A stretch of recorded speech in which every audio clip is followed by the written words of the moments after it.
Siap, siap. Baiklah, webinar akan segera dimulai. Untuk teman-teman, diinformasikan terlebih dahulu agar namanya diganti dengan nama asli.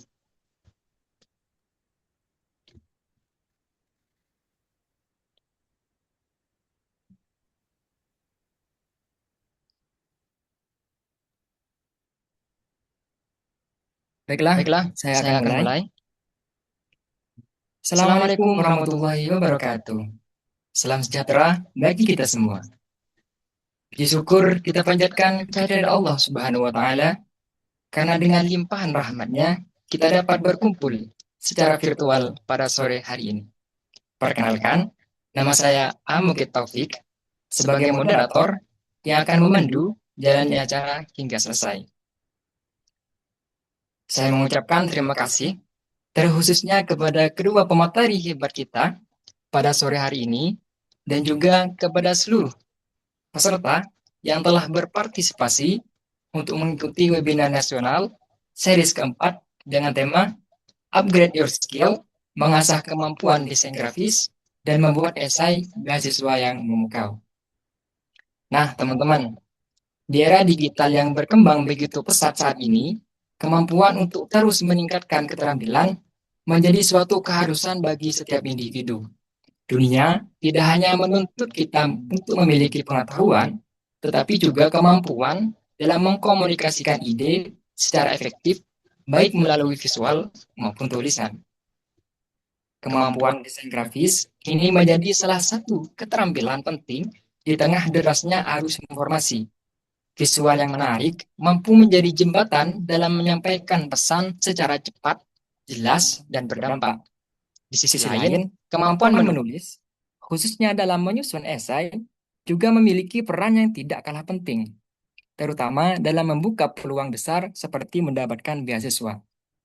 Oleh karena itu, teman-teman, webinar nasional series 4 dengan tema Upgrade Your Skill, mengasah kemampuan desain grafis, dan membuat esai beasiswa yang memukau hadir sebagai wadah untuk meningkatkan keterampilan, memperluas wawasan, dan membekali peserta dengan kemampuan yang relevan dan dalam menghadapi tantangan masa kini dan masa depan. Semoga melalui kegiatan ini, kita semua dapat memperoleh ilmu yang bermanfaat dan mampu mengaplikasikannya dalam kehidupan nyata. Nah, pada sesi pertama kali ini, kita akan belajar langsung dari narasumber yang akan membahas bagaimana caranya kita membuat esai beasiswa yang memukau.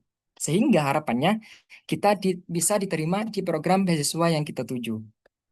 Nah, izinkan saya untuk memperkenalkan pemateri kita yang pertama.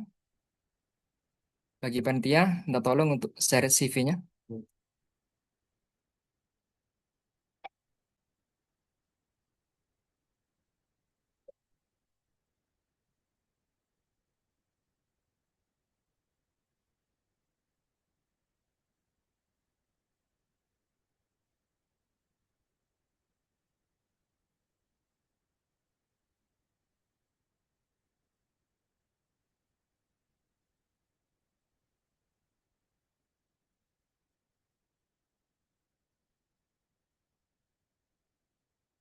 Izinkan saya untuk memperkenalkan narasumber kita yang pertama. Beliau adalah Kak Nadira Hakwi Ramadhania. Dia akrab dikenal dengan Kak Nadira, seorang penulis sekaligus aktivis akademik yang aktif dalam berbagai kegiatan literasi, penelitian, dan organisasi. Saat ini, beliau tengah menempuh pendidikan di program studi Perbankan Syariah UIN Maulana Malik Ibrahim, Malang. Beliau dikenal sebagai sosok yang produktif dalam dunia kepenulisan. Tercatat telah menulis 5 buku novel dan 4 buku antologi cerpen, serta berbagai opini dan artikel yang dipublikasikan di media sosial. Tidak hanya aktif menulis, beliau juga memiliki segudang prestasi yang membanggakan, di antaranya adalah meraih gold medal dalam Olimpiade Nasional Bahasa Indonesia di Universitas Negeri Yogyakarta. Juga juga meraih honorable medal dalam lomba bisnis plan UIN Sunan Gunung Jati Bandung serta berbagai penghargaan lainnya di tingkat nasional. Bahkan, beliau telah mengoleksi lebih dari 20 prestasi di berbagai bidang. Selain itu, beliau juga aktif dalam berbagai organisasi dan kegiatan sosial yang semakin mengasah kemampuan kepemimpinan, komunikasi, dan kontribusi di masyarakat.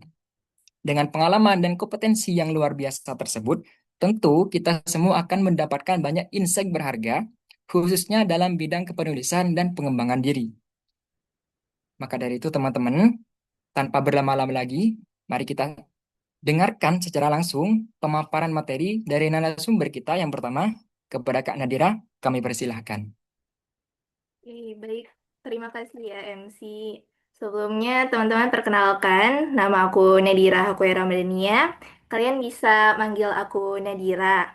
Nah, sebelumnya aku senang banget nih bisa dikasih kesempatan ya sama teman-teman untuk bisa hadir di sini. Terus aku juga senang banget sama kalian yang mau nih hari Sabtu-Sabtu gini ngeluangin waktunya, yang mana hari Jumat itu kan hari terakhir kuliah gitu ya. Hari Sabtu mending tidur aja nggak sih? Tapi ternyata dari semangatnya teman-teman ini ngebuktiin banget kalau kalian tuh bener-bener pejuang anak-anak Indonesia emas gitu ya. Oke, aku izin share screen kali ya.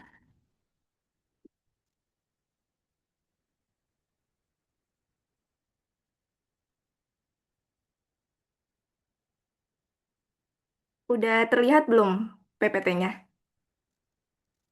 Belum. Sudah, Kak. Sudah Kak, sudah. Iya, belum kartu. Oke, nah di sini aku mau ngasih sedikit tips and trick gimana sih caranya nyusun esai beasiswa agar pihak beasiswa tuh tertarik sama kita gitu.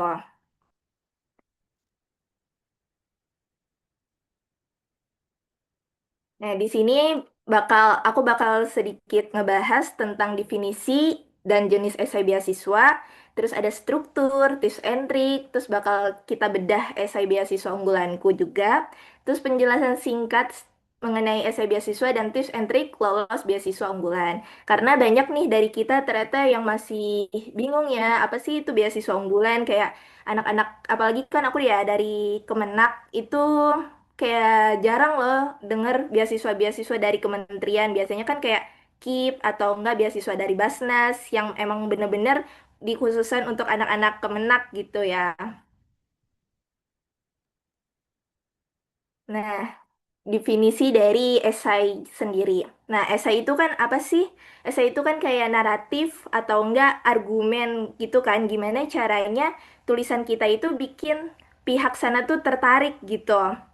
Yang mana di dalam esai itu juga harus mendukung visi misi yang pihak sana inginkan. Esai itu gak hanya ditulis untuk pendaftaran beasiswa saja, tapi juga kan biasanya dibutuhin buat kerja dan lainnya. Jadi manfaat kita belajar esai itu banyak banget, gak hanya buat di sini aja, tapi juga bisa dipakai buat nanti lomba gitu. Nah, di sini juga ada perbedaan ya antara esai. Esai itu sebenarnya esai beasiswa itu dibedakan cukup banyak, dan kalau untuk anak S2 dan S3 itu biasanya dinamakan esai studi penelitian. Nah, kalau kita kan rata-rata di sini anak S1 ya. Nah, itu biasanya yang diminta itu antara esai personal statement atau esai riset. Nah, apa sih bedanya, Kak? Nah, kalau esai personal statement yaitu esai yang menceritakan diri kita. Tapi kita tuh kadang bingung loh mau ceritain diri kita tuh kayak gimana. Kayak kita ngerasa, oh aku nih udah baik loh, tapi ternyata nggak sebaik itu gitu. Kita ngerasa kita udah mampu di skill ini, tapi ternyata nggak juga gitu. Nah, makanya di esai personal statement ini sebenarnya antara gampang-gampang susah sih teman-teman. Jadi kita kalau mau nulis esai personal statement itu harus kita butuh temen yang emang temen deket kita. Jadi kita nanya, aku ini orangnya kayak gimana sih? Nah, dengan itu kita bisa nuangin nih ide tulisan kita di esai personal statement itu. Nah, adapun esai riset yang mana ini ngebahas tentang kayak studi kasus atau tentang subtema yang dari pihak beasiswanya tuh berikan. Kayak misalnya aku juga pernah di beasiswa unggulan itu kan jatuhnya lebih ke esai riset gitu ya. Ada temanya tentang teknologi gitu ya kemarin. Nah, di esai riset itu kita juga belajar gimana sih caranya dari permasalahan itu bisa kita selesaikan solusinya gitu. Nah, kalau dari esai sebenarnya esai riset itu juga ini ya, kalau dari aku pribadi antara gampang-gampang susah juga.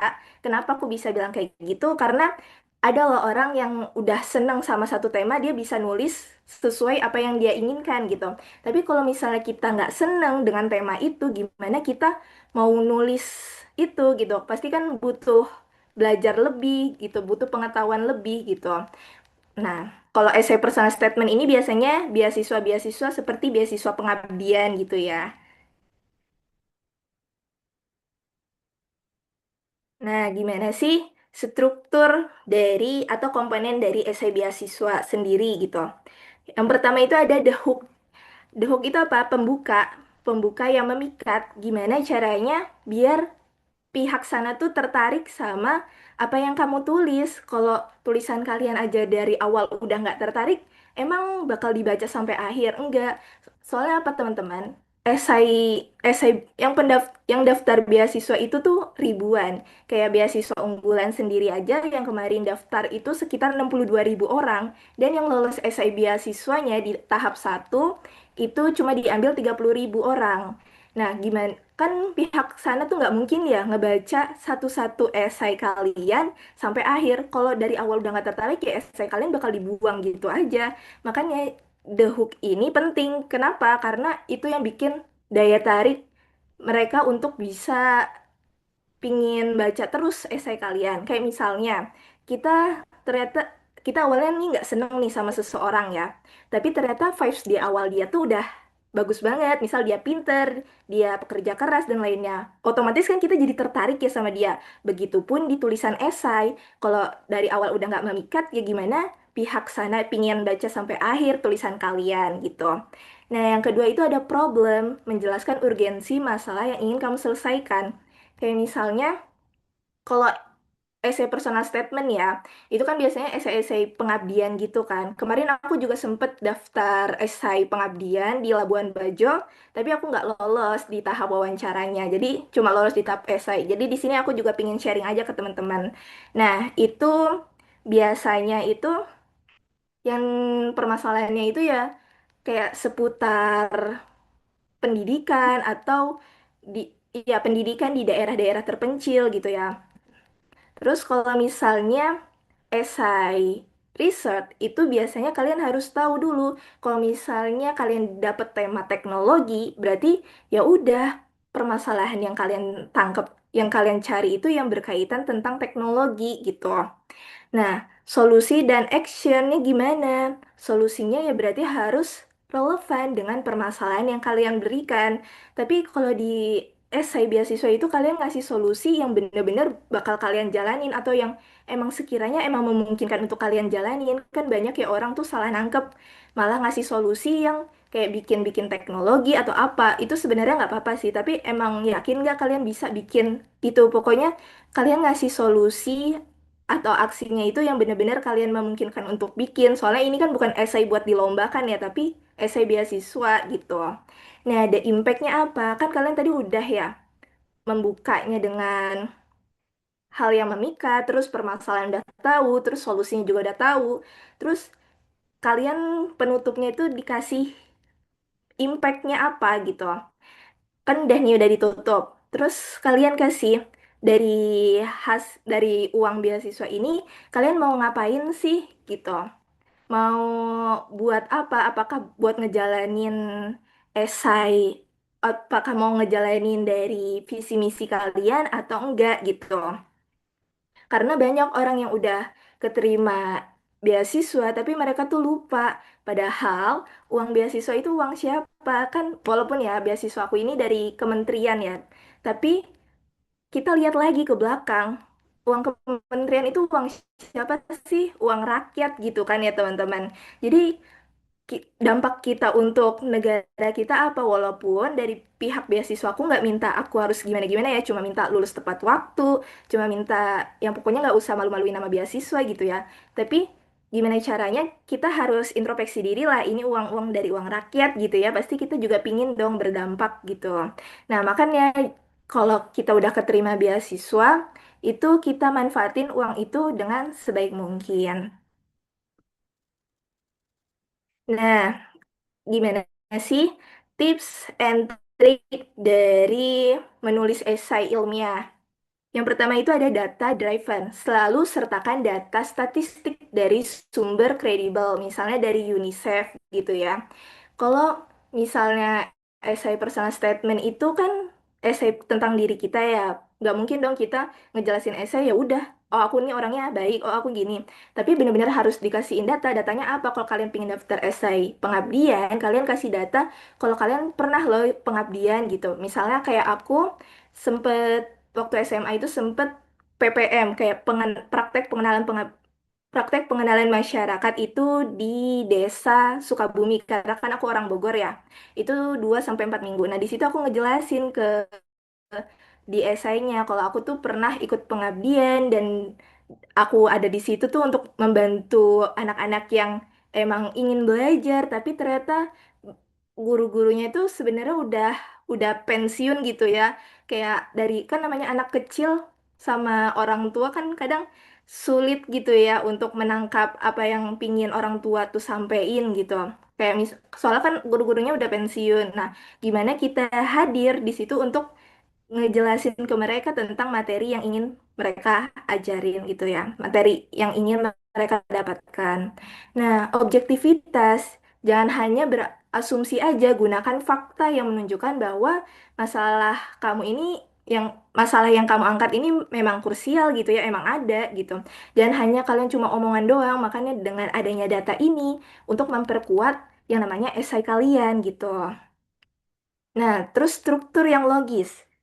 Kalau misalnya dari awal kalian udah ngomong A, ya udah kalian kasih solusi yang sesuai dengan permasalahan kalian. Jangan misalnya kalian ngebahas tentang kesehatan, tapi kalian malah ngasih solusinya tentang kesuburan tanah. Itu kan kayak gak nyambung banget gitu ya. Jadi dari permasalahan itu benar-benar harus sinkron gitu, harus sesuai.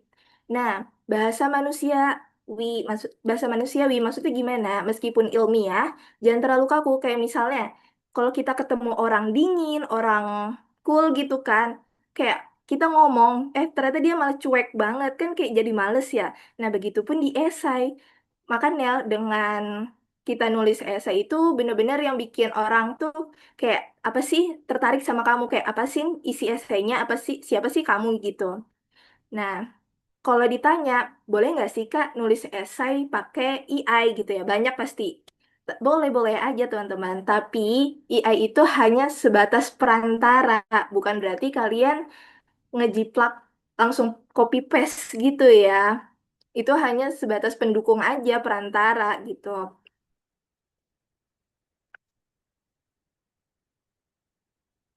Nah, kita sedikit bedah esai ya.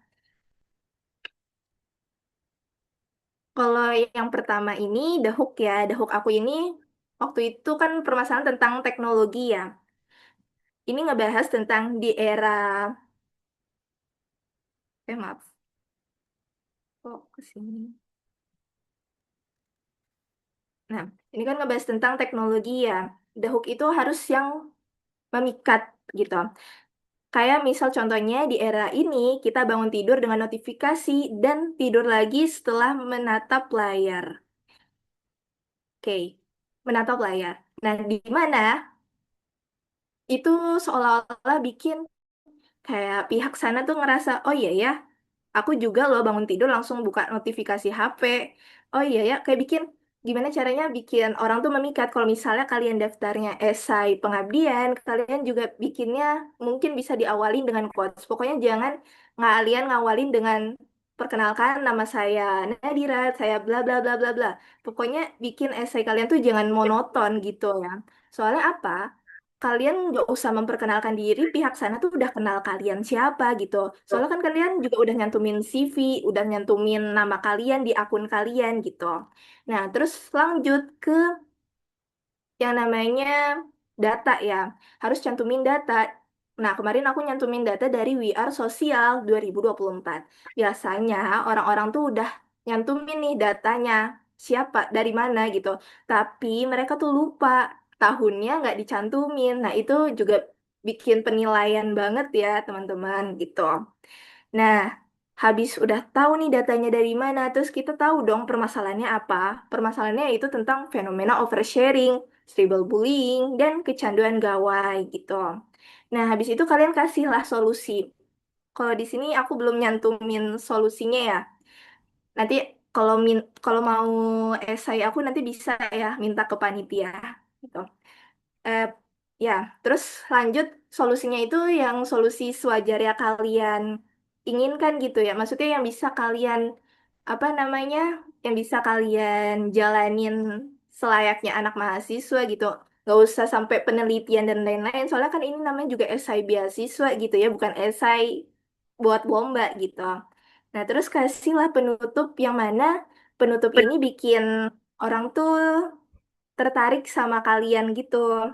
Bikin orang tuh, oh, kamu tuh orangnya kayak gini ya. Nah, pembukaan sama penutup itu bener-bener kunci utama di esai, teman-teman. Kalau kalian udah bisa di situ, nah itu goals banget sih buat kalian. Oke, lanjut. Ini ya. Mungkin aku ingin sedikit ngejelasin tentang apa sih itu beasiswa unggulan.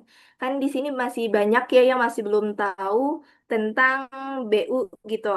Nah, BU ini adalah program dari Kemendikbudristek Republik Indonesia untuk mahasiswa berprestasi yang berdedikasi membangun bangsa. Nah, pasti kalau udah ada kata prestasi, pasti kalian udah mikir, oh, berarti untuk anak-anak pinter aja ya. Enggak juga, teman-teman. Prestasi itu setiap orang itu memiliki prestasi beda-beda.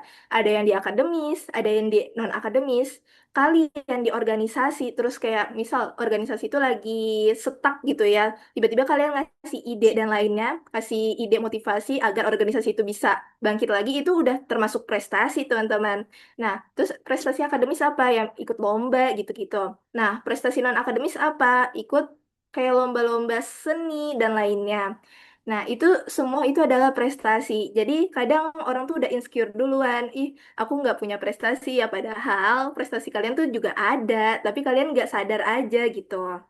Nah, tujuannya ada beasiswa unggulan ini apa sih? Untuk yang pertama meningkatkan kualitas sumber daya manusia, mendukung mahasiswa atau pelajar berprestasi, mencetak generasi unggul, dan mendorong kontribusi nyata bagi masyarakat. Nah, benefit dari beasiswa ini sendiri itu yang pertama itu ada dibayarin UKT-nya penuh, biaya hidup, dan tunjangan buku.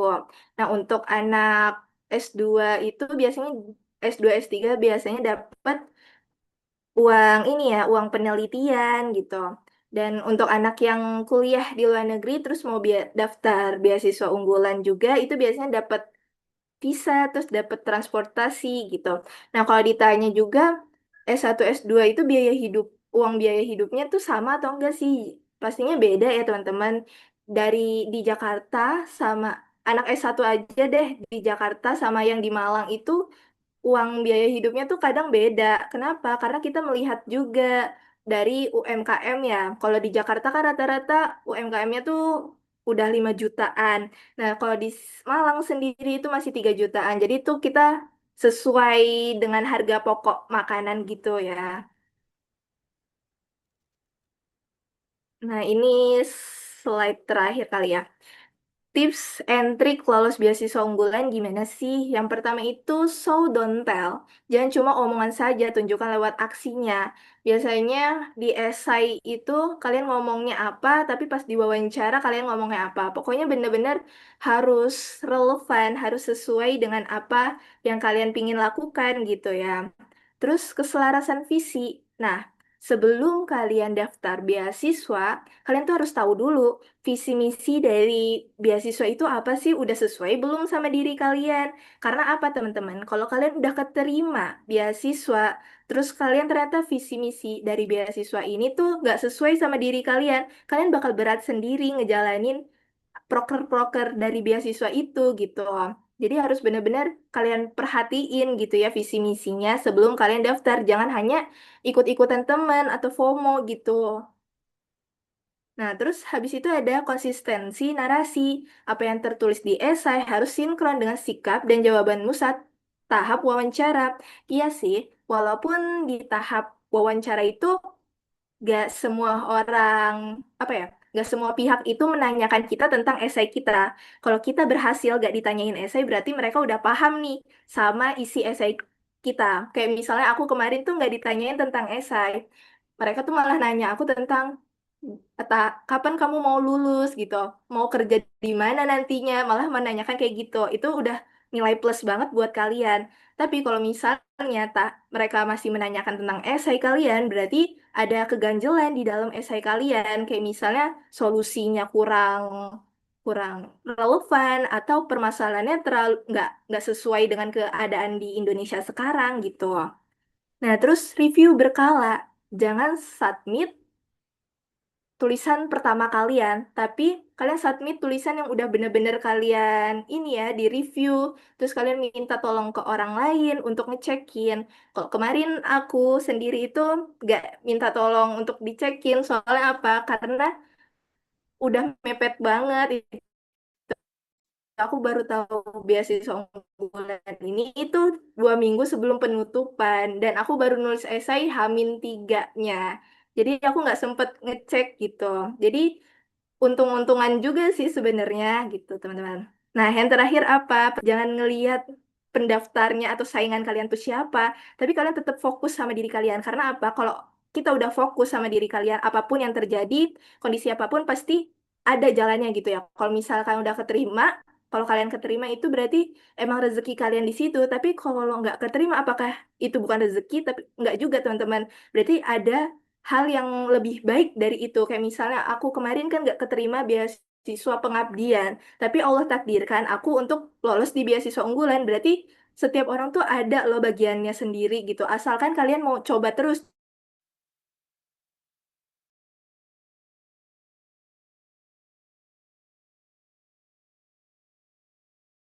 mau doa orang tua, doa dari teman, guru, dan lainnya. Itu penting banget karena kita nggak pernah tahu ya doa siapa yang bakal dihijabah seperti itu. Oke, aku mau ngasih sedikit quotes terakhir nih ya. Pihak beasiswa itu tidak sedang mencari siapa yang paling hebat. Mereka sedang mencari siapa yang paling nyata. Jadilah dirimu sendiri karena versi asli jauh lebih berharga daripada saling.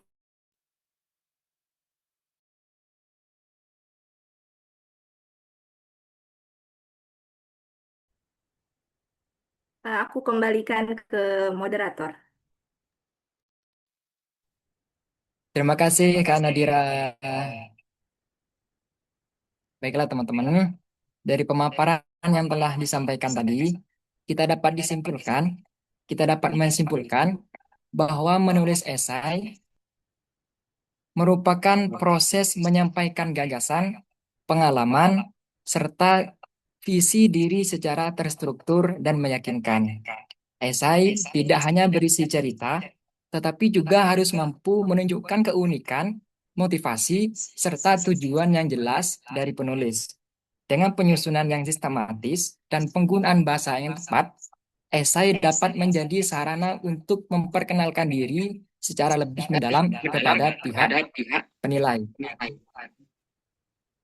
Mungkin dari teman-teman sudah tidak sabar untuk menanyakan beberapa pertanyaan kepada Kak Nadira. Tapi masih ada nih satu materi lagi yang tidak kalah insightful juga. Jadi untuk pertanyaan teman-teman bisa disimpan dulu. Nanti masih ada sesi tanya jawab setelah materi kedua kali ini. Nah, selanjutnya kita akan memasuki sesi materi yang kedua. Nah, teman-teman, Jika sebelumnya kita membahas bagaimana caranya membuat esai beasiswa, pada sisi kedua kali ini kita akan membahas bagaimana sih caranya kita mengasah kemampuan desain grafis kita. Maka dari itu, izinkan saya memperkenalkan narasumber kita yang kedua. Beliau adalah Kak Krisna Robi, akrab dikenal dengan Kak Robi, seorang mahasiswa aktif di Universitas Islam Maulana Malik Ibrahim Malang yang memiliki minat besar dalam bidang industri kreatif, khususnya desain grafis, videografi, serta public speaking. Beliau dikenal sebagai pribadi yang aktif dan berprestasi. Hal ini dibuktikan dengan berbagai pencapaian, di antaranya meraih juara satu Islamic Education Olympiad tingkat nasional, juara satu lomba debat bahasa Arab tingkat Kota Malang, serta juara tiga Impact Debate Competition tingkat nasional yang diselenggarakan oleh UNESA. Selain itu, beliau juga pernah menjadi finalis dan pembicara terbaik dalam berbagai kompetisi debat tingkat nasional. Tidak hanya berprestasi secara akademik dan kompetisi, beliau juga aktif dalam berbagai organisasi dan kepanitiaan. Saat ini, beliau terlibat sebagai konten kreator di bidang public relationship, videographer, serta koordinator dalam tim kreatif media di berbagai organisasi kampus. Dengan pengalaman dan kompetisi yang dimiliki, beliau juga memiliki keahlian dalam desain grafis, editing video, fotografi, serta pengembangan ide konten yang kreatif dan komunikatif. Oleh karena itu, teman-teman, sangat tepat bagi kita semua untuk belajar dan menggali ilmu dari beliau, khususnya dalam mengasah kemampuan desain grafis.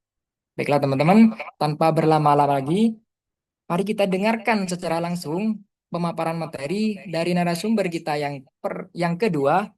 Kepada Kak Robi, kami persilahkan. Baik, terima kasih kepada moderator. Perkenalkan, aku Robi, mahasiswa Universitas Islam Negeri Malang yang lagi nge-freelance juga motion design, video editor maupun desain grafis ya. Saya izin untuk share screen terlebih dahulu.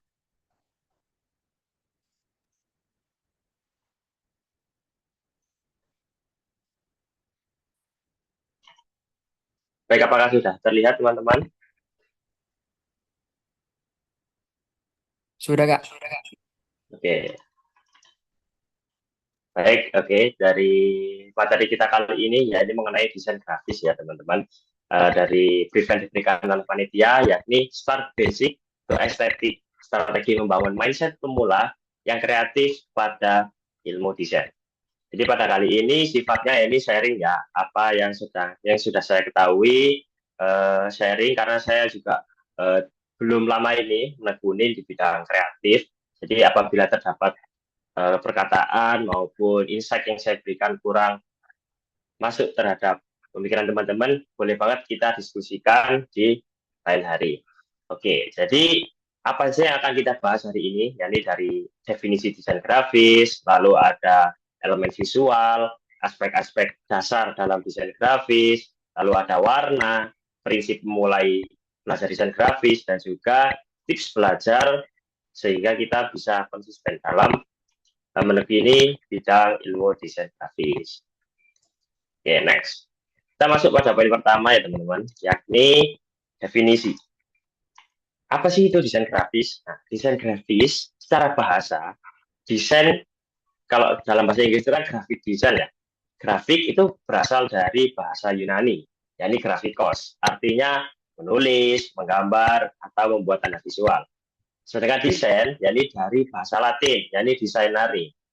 Artinya merencanakan, menandai, atau merancang. Nah, di sini saya mengambil kutipan dari, itu ada referensinya di pojok kiri bawah, yang mengatakan bahwasanya desain grafis adalah sebuah bentuk komunikasi visual untuk menyampaikan pesan dan informasi kepada audiens. Desain grafis juga merupakan sebuah representasi visual dengan menggunakan elemen-elemen visual Nah, maksudnya itu apa? Kita bedah dari per kalimatnya ya, teman-teman. Desain grafis adalah sebuah bentuk komunikasi visual. Maksudnya adalah desain grafis itu digunakan untuk berkomunikasi kepada audiens, bisa anak kecil, seorang dewasa, orang yang ingin mencari produk, lagi cari event konser, dan sebagainya, tanpa menggunakan kata-kata. Jadi menggunakan elemen-elemen visual. Nah, untuk menyampaikan pesan dan informasi kepada audiens. Jadi desain grafis ini selalu punya tujuan ya teman-teman. Jadi poster itu tidak hanya sebagai hiasan atau pajangan saja, tapi ada punya tujuan di dalamnya. Contohnya misalkan ada iklan tentang bedak bayi seperti itu. Berarti harusnya grafis tersebut bisa membuat orang itu ingin membeli produk tersebut. Contoh lain seperti poster edukasi, berarti membuat orang lain itu paham tentang apa yang ingin kita edukasikan. Lalu bisa juga tentang branding, jadi gimana orang ini mudah untuk mengingat sebuah brand, sebuah produk. Ketika terlintas sekejap saja sudah bisa teringat, oh ini brandnya dari ini, seperti itu. Nah, desain grafis juga merupakan sebuah representasi visual dengan menggunakan elemen-elemen visual. Nah, maksudnya adalah pesan itu diubah menjadi bentuk visual dengan beberapa alat desain atau elemen visual ya yang dipakai, seperti ada tipografi, ada warna, ada bentuk, gambar atau ilustrasi, lalu ada didesain dengan layout yang baik, dengan komposisi, dengan spacing atau jarak yang membuat seseorang itu mudah menangkap apa yang ingin kita sampaikan dengan bentuk visual tersebut. Oke, kita lanjutkan. Di sini saya meringkas beberapa aspek dasar dalam desain grafis menjadi ada 5. Yang pertama yaitu adalah tujuan, ya. Tujuan dari desain tersebut. Kita belum mendesain, kita harus tahu tujuan kita ini mau ngapain gitu. Dari desain ini ingin membuat seseorang itu feel-nya itu ingin seseorang merasa seperti apa, sensasinya seperti apa. Di sini saya memberikan 3 contoh poster ya. Kita coba dari poster yang kiri, yang basreng. Kalau kita lihat sekilas saja, dengan komposisi warna dan juga layoutnya, kita ingin merasakan bagaimana basreng itu. Sepertinya rasanya itu pedas, bikin kita menggugah selera makan kita, bukan menjadikan, oh ini kok kayaknya nggak kriuk ya, kayaknya ini malah bikin selera makan kita turun. Jadi bagaimana desain grafis itu bisa memunculkan itu, memunculkan feel kita ketika melihat sebuah desain. Yang kedua, yaitu ada dari sebuah produk ya, diskon merdeka. Di sini ada flash sale dan diilustrasikan sebagai ada cahaya-cahaya, semburat cahaya yang menandakan ini kayak kecepatan seperti itu. Nah, itu menandakan ada flash. Flash dan kecepatan itu kan hal yang saling berikat ya, berikatan ya. Dan digunakan dengan warna putih dan juga merah, menandakan ada Indonesia ya. Di sini karena sedang merayakan kemerdekaan, diskon kemerdekaan di situ. Jadi menggunakan warna putih dan merah. Dan yang ketiga, ada poster film sepertinya ya teman-teman. Ini menggunakan bahasa Prancis sepertinya. Tapi walaupun ini tuh bahasa Prancis, saya ingin menunjukkan bahwasanya walaupun bahasanya itu tidak kita mengerti, tapi kita bisa merasakan sensasi atau feel dari poster tersebut. Poster tersebut ingin menceritakan ini tuh ada misteri, ada sesuatu yang disembunyikan atau detektif seperti itu dengan unsur-unsur yang gelap seperti misterius, lalu ada benang-benang merah yang menunjukkan bahwasanya ada keterikatan antara suatu kasus dengan kasus lain atau gambar satu dengan gambar lain dan menggunakan warna-warna yang seperti deep seperti itu, bukan warna-warna yang ceria kayak kuning lalu biru seperti itu atau hijau ya.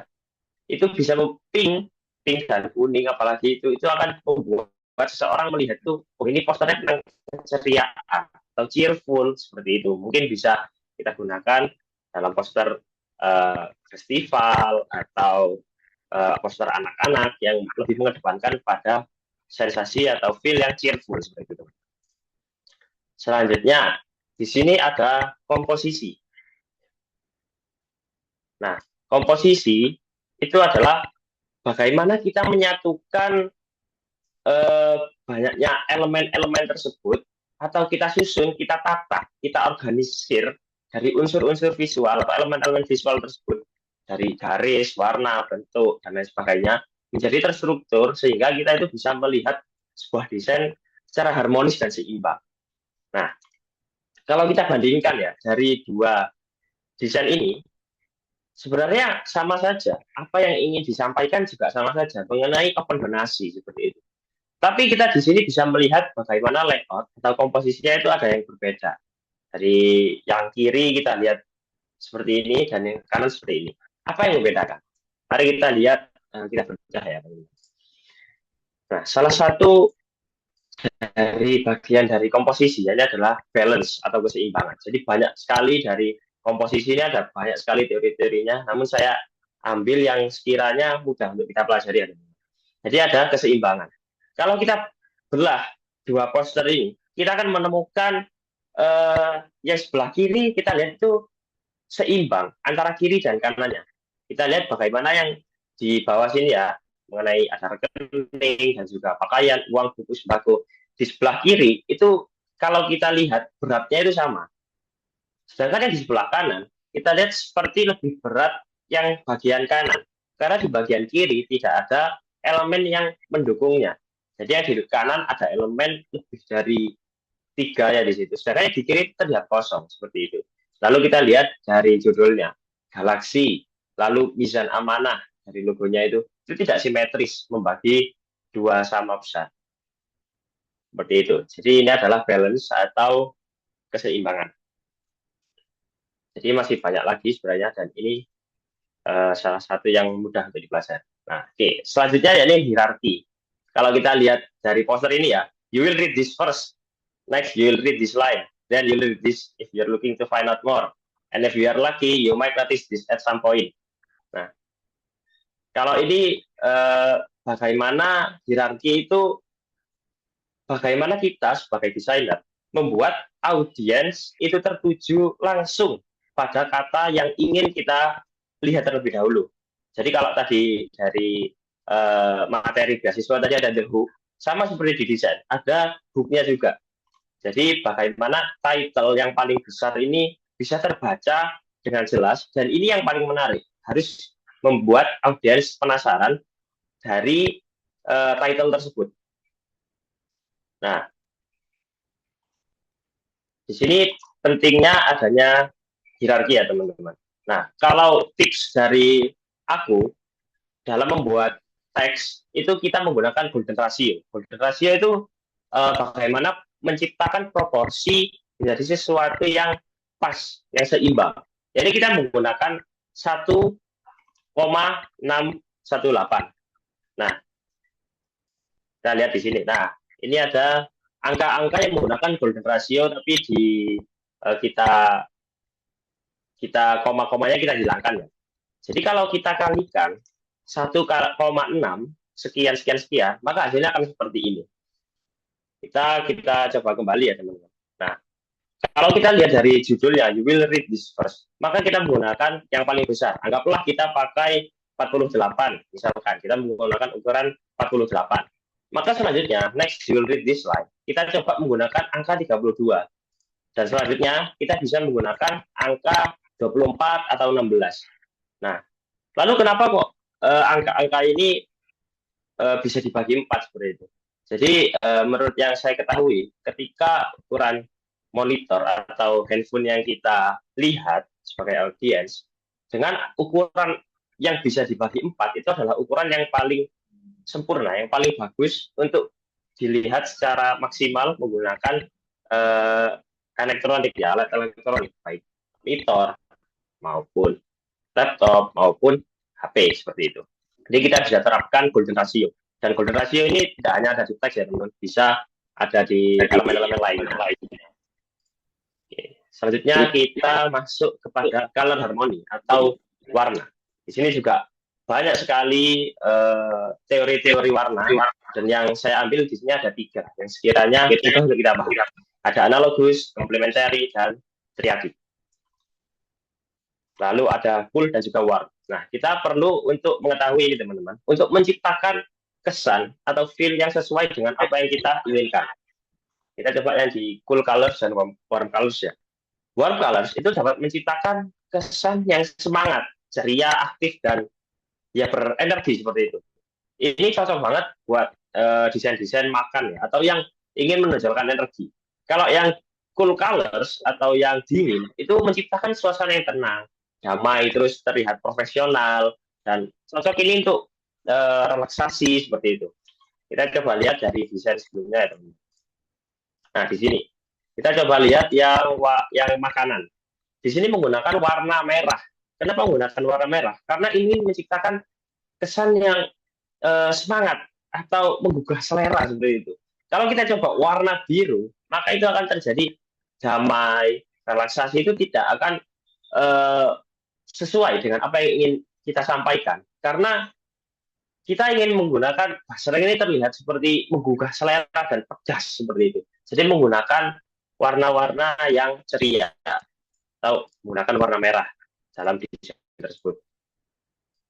Nah, nantinya ya, ini adalah analogus. Analogus adalah menggunakan warna-warna menggunakan tiga warna yang berdekatan. Seperti contoh, menggunakan yellow, lalu tengah-tengahnya antara yellow dan orange, dan juga orange. Jadi menggunakan tiga yang berdekatan. Bisa juga dengan purple, lalu biru yang biru laut, dan juga yang purple tengah-tengahnya red. Jadi menggunakan tiga saja. Lalu yang kedua ya ini komplementer atau kebalikannya. Jadi di sini juga ada ya komplementari. Kalau red berarti artinya atau kebalikannya ini green.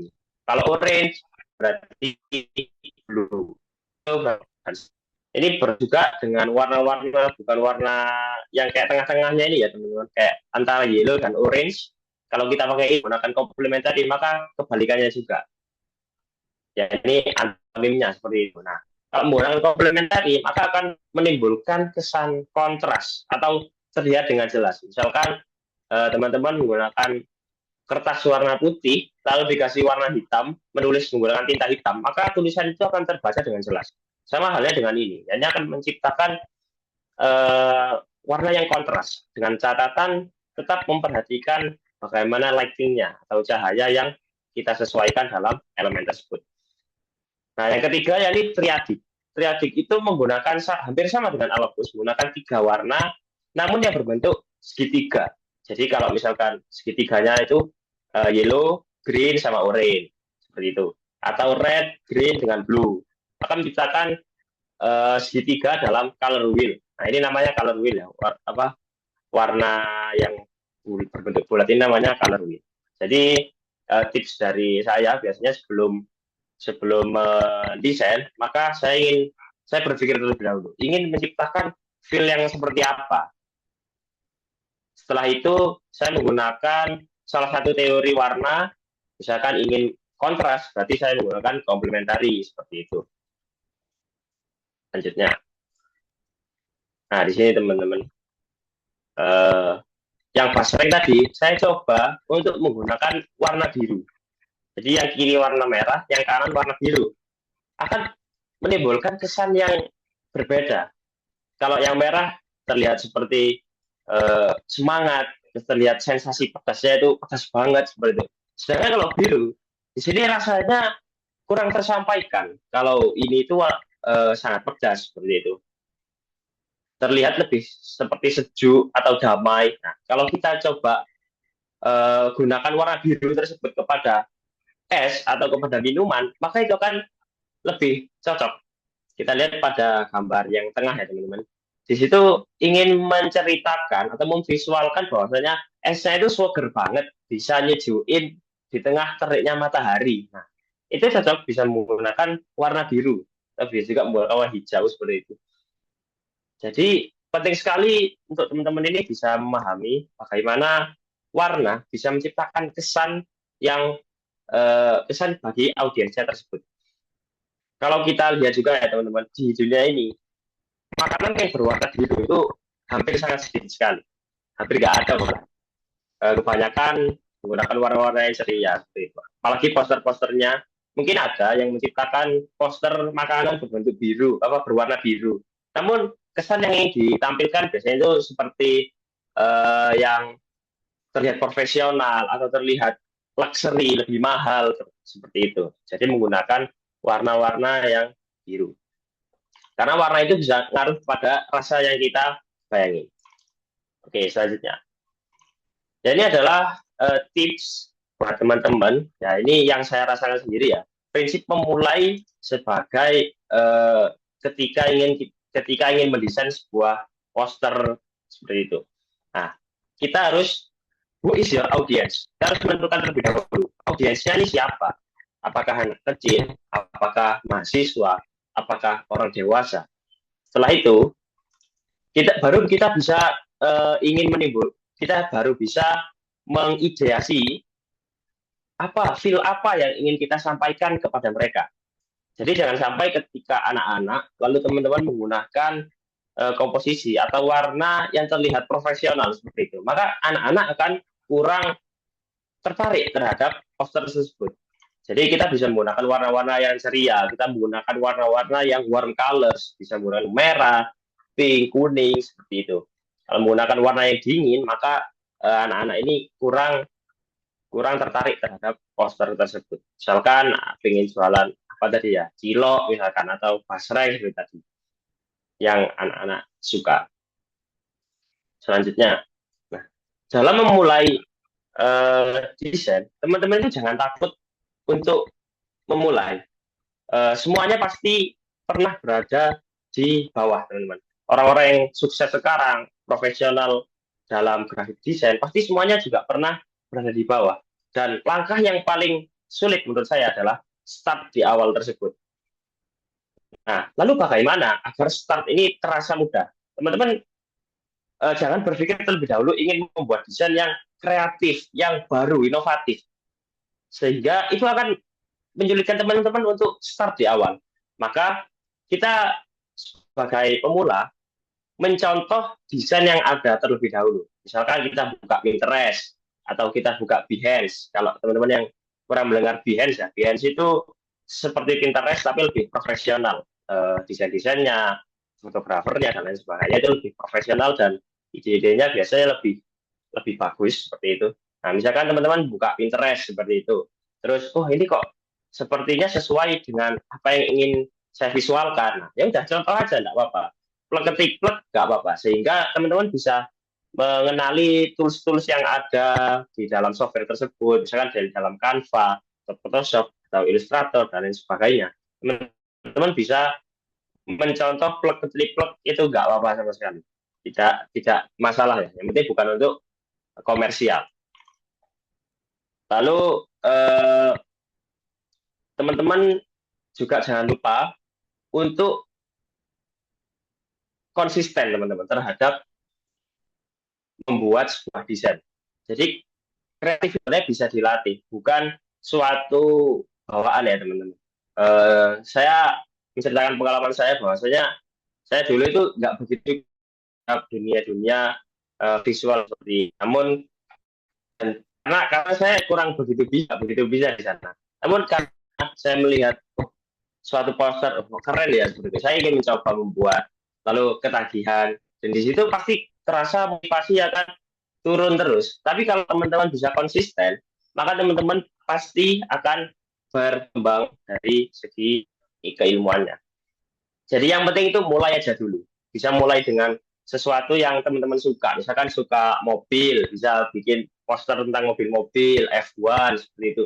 Tentang Mobile Legends atau Free Fire dan lain sebagainya, itu nggak apa-apa. Yang penting teman-teman bisa berkembang dari tiap harinya. Nah, di sini teman-teman, kita coba lihat dari poster yang saya bikin beberapa setahun yang lalu ya ini teman-teman. Oke, di sini saya menggunakan warna biru karena audiens, dan ini adalah satu desain banner ya teman-teman. Jadi saya ingin membuat dari acara tersebut terlihat formal, terlihat intim, dan terasa damai. Karena ini digunakan sebagai banner festival kiroah seperti itu. Kalau festival yang meriah itu teman-teman bisa menggunakan warna warm color. Nah, sedangkan kalau ini karena saya ingin menciptakan kesan yang damai karena kiroah, saya menggunakan warna biru, hijau, dan juga elemen-elemennya itu yang kira-kira menyejukkan. Jadi di sini saya menggunakan elemen ada daun, ada silk atau apa bahasanya kain-kain seperti itu. Lalu kalau kita lihat dari tadi komposisinya, kita lihat di sebelah kiri kainnya itu terlihat lebih besar. Nah, bagaimana untuk membalancekan itu? Teman-teman bisa menambahkan di sebelah kanannya menggunakan elemen lainnya. Jadi di sini saya menggunakan pilar di sebelah kanan, nah, sehingga menciptakan kesan itu terlihat besar, terlihat berat kalau kita potong tengahnya. Sedangkan yang kanan juga bisa diimbangi dengan pilar tersebut. Nah, seperti itu. Lalu saya tambahkan beberapa elemen tambahan ya, kayak ada daun-daunnya, terus di blur. Nah, kalau di blur, di mata audiens ini bisa langsung tertutup apa yang ada di banner tersebut. Jadi Islamic Education Festival seperti itu. Lalu saya tambahkan juga ada tekstur-tekstur. Mungkin ini teman-teman yang biasanya kelupaan, ini menambahkan tekstur. Di sini ada scratch-scratch itu ya, ada goresan-goresan di teksturnya tersebut. Nah, di sini ada yang lagi viral. Gimana kalau besok kita kompak gak usah ngedit? Teman-teman balik aja gimana kalau besok kita kompak edit terus konsisten, maka teman-teman pasti bisa jadi seorang profesional di bidang graphic design. Yang penting berani mencoba dan juga konsisten. Ya teman-teman.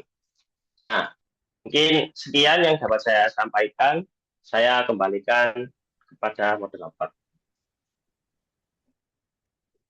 Terima kasih Kak Robi.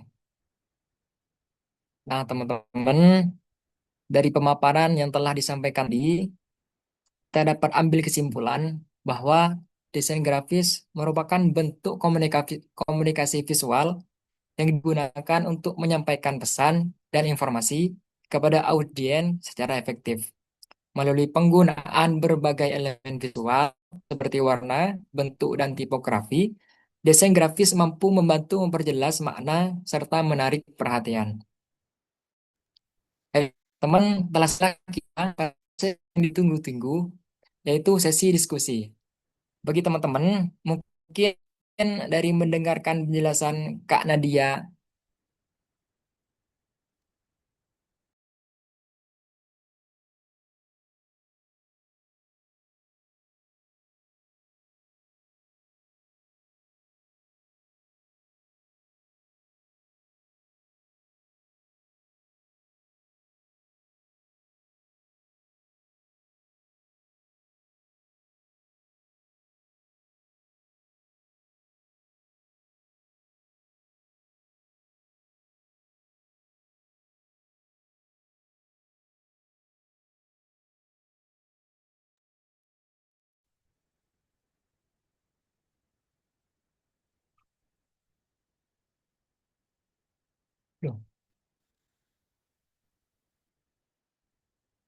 teman-teman, bagi teman-teman yang memiliki pertanyaan, dipersilakan untuk menanyakan.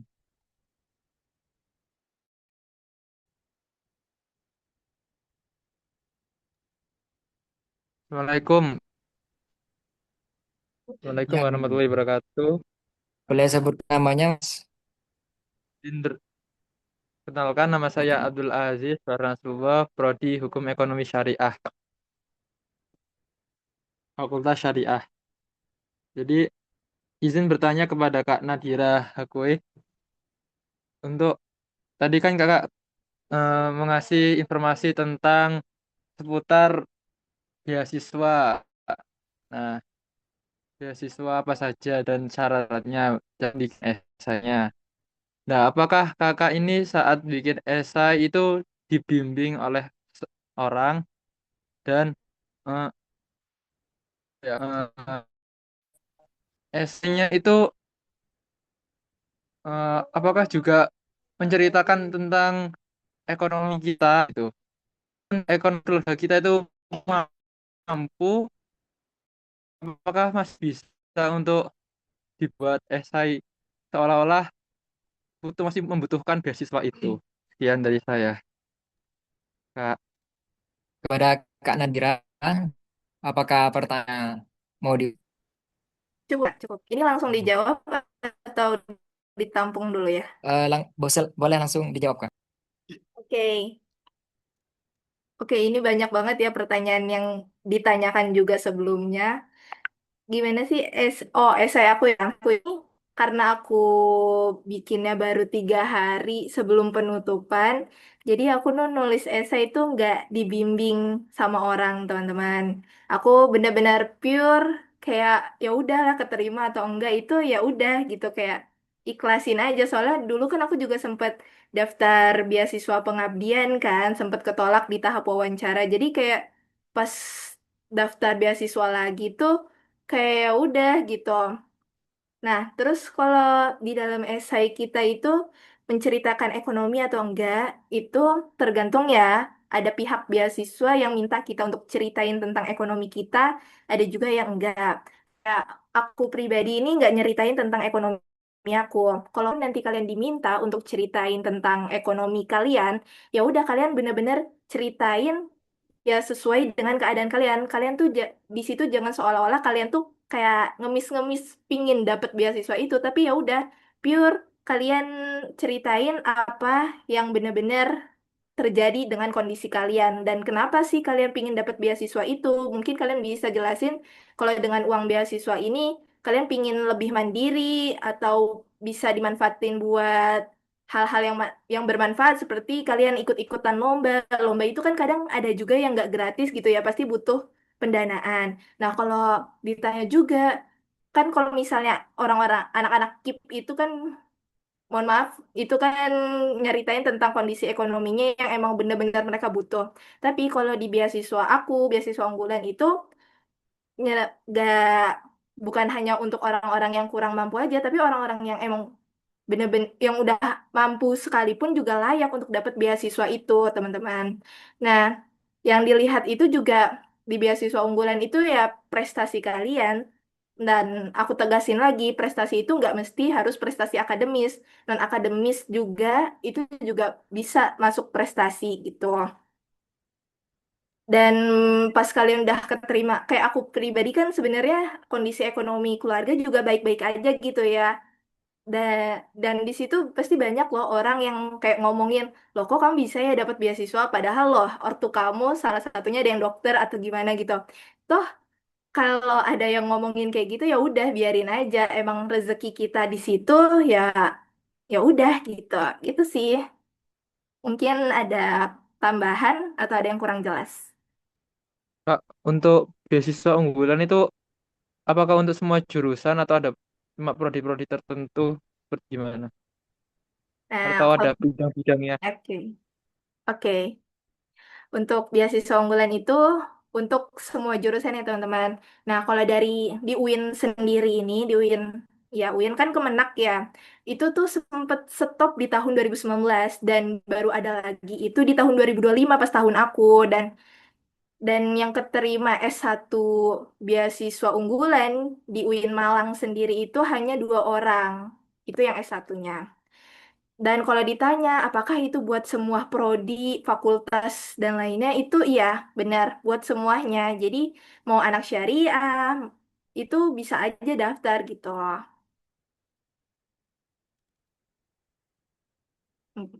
Baik, Cukup? Kak. Terima kasih ya atas jawabannya. Ya, Cukup sama-sama. menjelaskan dan menggambarkan nanti ke depannya kalau pengen daftar beasiswa. Ya, ditunggu ya tahun ini loh. Amin. Masih nyari Amin. sertifikat-sertifikat. Ya, dikumpulin dulu aja. Iya. Apakah sudah cukup, Kak Nadira?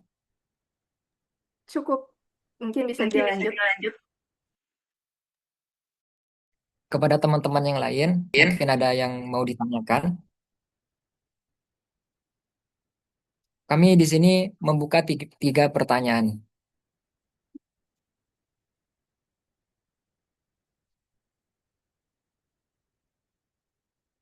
Dipersilakan teman-teman.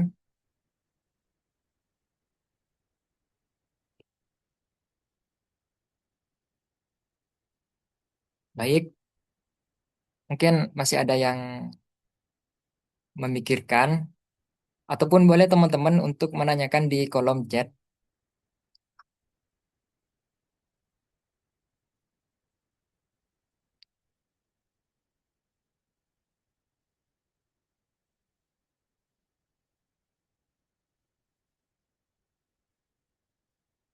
Baik, kalau gak ada yang ditanyakan, mungkin saya sebagai moderator mau ada yang mau ditanyakan kepada Kak Robi.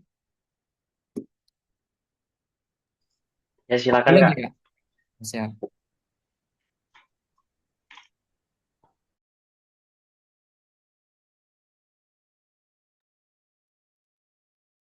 Eh, untuk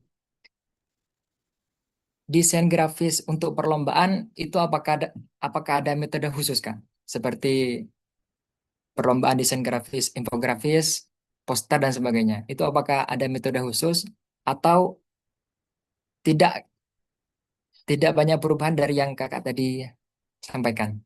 Begitu, Kak. Baik, terima kasih. Langsung saya jawab aja ya Kak. Iya, Kak, monggo, Kak.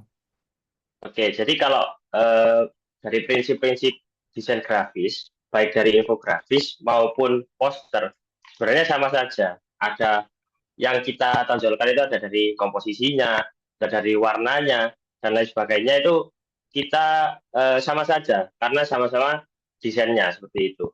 Cuman biasanya itu ada perbedaan dari lomba poster dan juga infografis. Kalau infografis itu biasanya lebih banyak teksnya biasanya. Kayak biasanya ada singkatan-singkatannya, misalkan rajin, R-nya apa, A-nya apa, C-nya apa, seperti itu. Terus kita juga sebagai tipsnya, kita juga harus bisa memahami jurinya seperti itu. Karena banyak banyak terjadi dan banyak yang protes juga yang dilombakan itu lomba poster. Cuman yang menang itu banyak perlombaan yang menang malah dari infografis. Desainnya itu desain infografis, padahal lombanya lomba poster. Seperti itu. Jadi kita harus bisa berhati-hati, juga harus menganalisis terlebih dahulu perlombaannya itu seperti apa, jurinya itu siapa, seperti itu.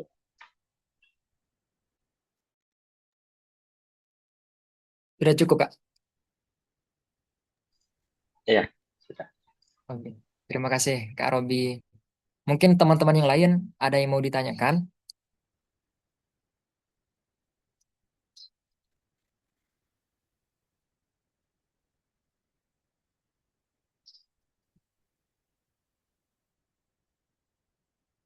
Persilakan teman-teman. Kalau ada yang dibingungkan, bisa langsung ditanyakan. Mumpung kita masih dengan pemateri hebat kita pada sore hari ini.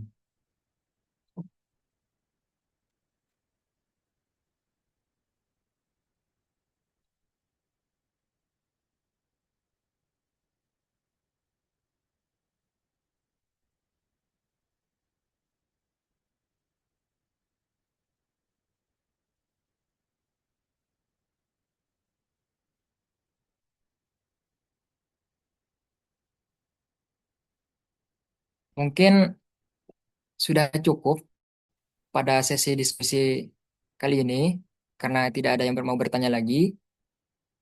Kita lanjut pada sesi yang berikutnya.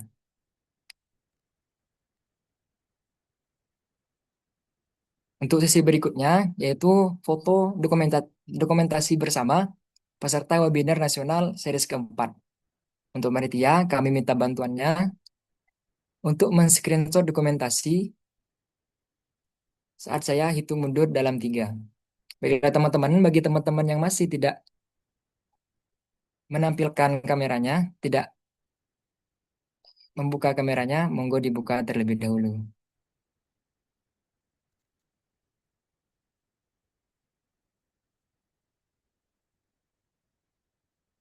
Yang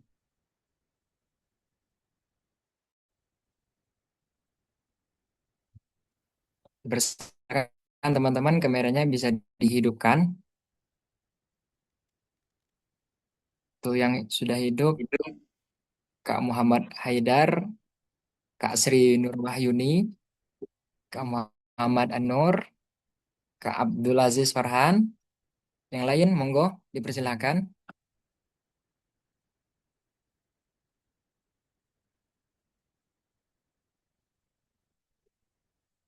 Baik,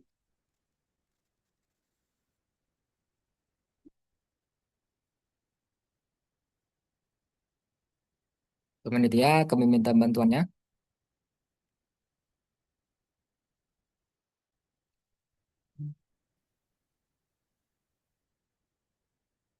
Baiklah, dokumentasi kita akan mulai sebentar lagi. Teman-teman dipersilakan kameranya yang masih belum dihidupkan, dihidupkan terlebih dahulu.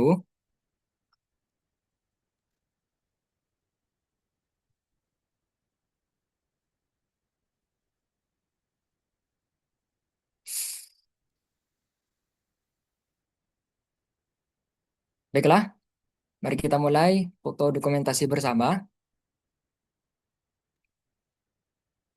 Dalam hitungan, 1,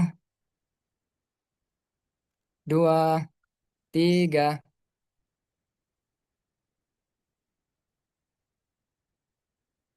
Baik, sekali lagi, boleh ganti gaya teman-teman.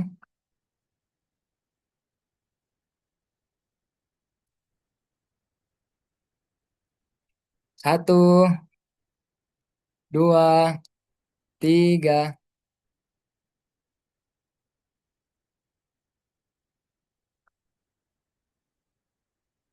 Baik, gaya yang terakhir yaitu gaya literasi.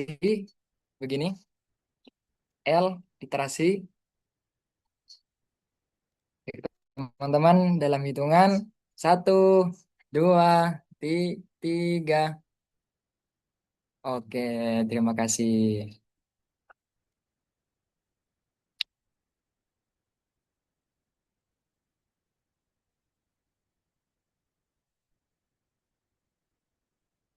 Nah, teman-teman, kita sudah selesai menjalani berbagai rangkaian acara dari tadi. Kami ucapkan terima kasih kepada Kak Nadira dan Kak Robi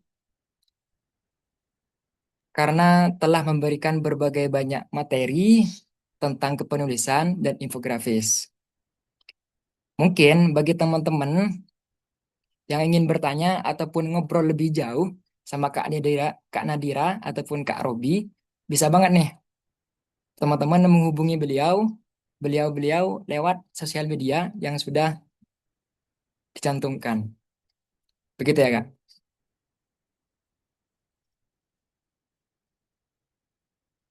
Baiklah teman-teman, sampailah kita pada penghujung acara. Kami sekali lagi mengucapkan banyak-banyak terima kasih kepada kedua pemateri kita pada sore hari ini. Kepada Kak Nadira dan Kak Robi, kami ucapkan terima kasih sebanyak-banyaknya atas ilmu dan wawasan yang telah dibagikan, serta kepada seluruh peserta yang telah mengikuti kegiatan ini dengan penuh antusias. Semoga apa yang kita peroleh hari ini dapat memberikan manfaat dan dapat diaplikasikan dalam kehidupan sehari-hari. Apabila akhir kata dari kami, burung pelikan, burung cendrawasih. Cukup sekian dan terima kasih. Assalamualaikum warahmatullahi wabarakatuh. Waalaikumsalam Waalaikumsalam warahmatullahi wabarakatuh. warahmatullahi wabarakatuh. Terima Terima kasih kasih, Kak. teman-teman. Terima kasih Kak Nadira, Kak Robi.